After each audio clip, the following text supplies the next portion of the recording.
Man, I can't watch those slave movies. Like it's something in me that's just like I can't do it. I seen Mississippi Burning when I was a little kid, and I Mhm. remember it to this day. Without even having seen them, I remember it. But when it comes And the up old like the ones or the new ones? The old ones or the new ones? I think the old one Well, no, with well, no. Well, and I'm asking you, like, you can't watch the old ones or the new ones? oh, I can't watch the new Oh, ones.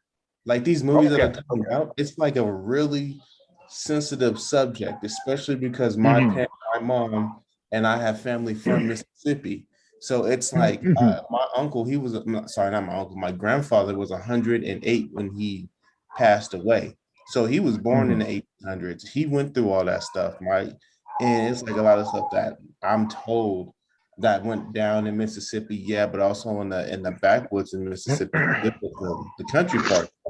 I mean, taking that off for a moment, I don't feel comfortable.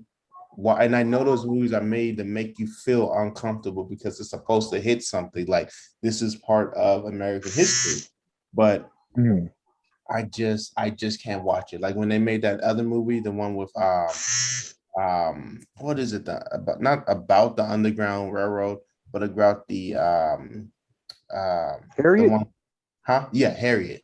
Like when they did Harriet. Harriet, I was just like, I can't do this. Why would they do that? Now, if it was a good movie, it was a good movie. If it was bad, it was bad. But me personally, I I mean, I just watched like the first half an hour of it, and I mean, it's deep, man. I will say that it's deep. I'll put it to you: how you feel about that movie is how I felt about Helma. I still haven't watched Helma to this day because the opening scene is of a house blowing up with a bunch of black people in it. Like I saw that and I turned the fucking movie off. I still haven't watched it to this day. It's one of the craziest things that I've ever seen. But another movie is Detroit. That movie was so hard to watch for me. Like it was crazy. Like if you get a chance, sit down and watch. Well, I mean, obviously you're not going to, but anybody else on this panel, like um sit down and watch Detroit and just watch this movie, man. It'll especially now, it'll really hit you hard. Like I watched it almost like maybe like 7 or 8 years ago when it first dropped. But like if you watch it now, I mean the dude this just hits different. It literally just hits so much different. I can bet on that. Probably because we have more.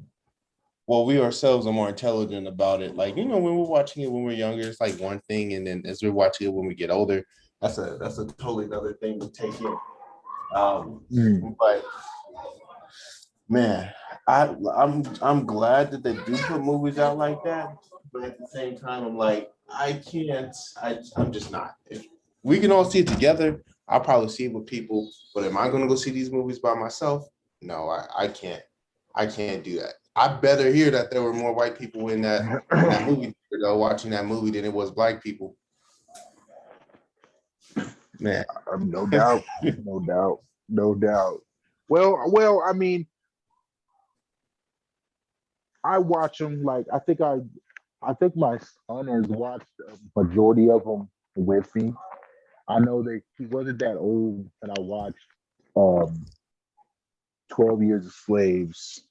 I'm trying to think of. I think honestly, I think the only one he's watched with me repeatedly or religiously is Django, because every time I'm cleaning up the house, I either put Django on or like Justice League, just because I yeah, need to kill Todd. But Django is a funny movie, so he'll sit there and watch that movie with me.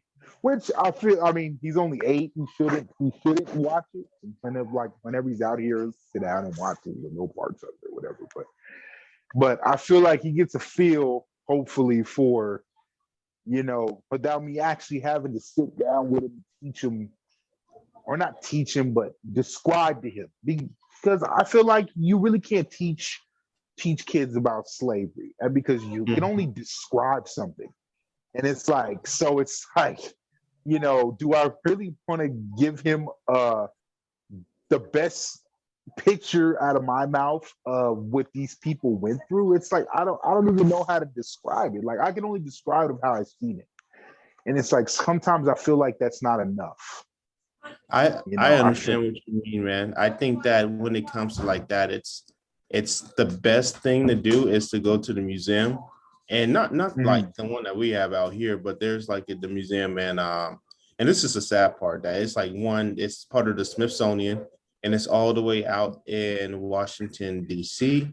It's a African it's an African, I forgot the exact term or name of it, but it's an African museum, and it gives us a good history of what it was when it was slavery, and even after that. It's a follow-up. I think when you follow up on these, when you do these things, you need to go from slavery to the 1950s, 40s, 60s, and 70s, and just talk about about how that era was and what we fighting for during that point. So that gives you an overall picture of it. But I again, as they're younger, it's like you're gonna get this, and you have a lot of questions, and sometimes it's like I can't answer that question right now, or I can't really go into detail about the question because I got to look it up, read more into it myself. Like I know this, but in order to describe it to you so you can understand it, it's going to take me a little while. I just wish they had a museum spread out so that we can go and learn more about that. It's really like in the southern states, or they're like the original 13 states, you get a museum like that.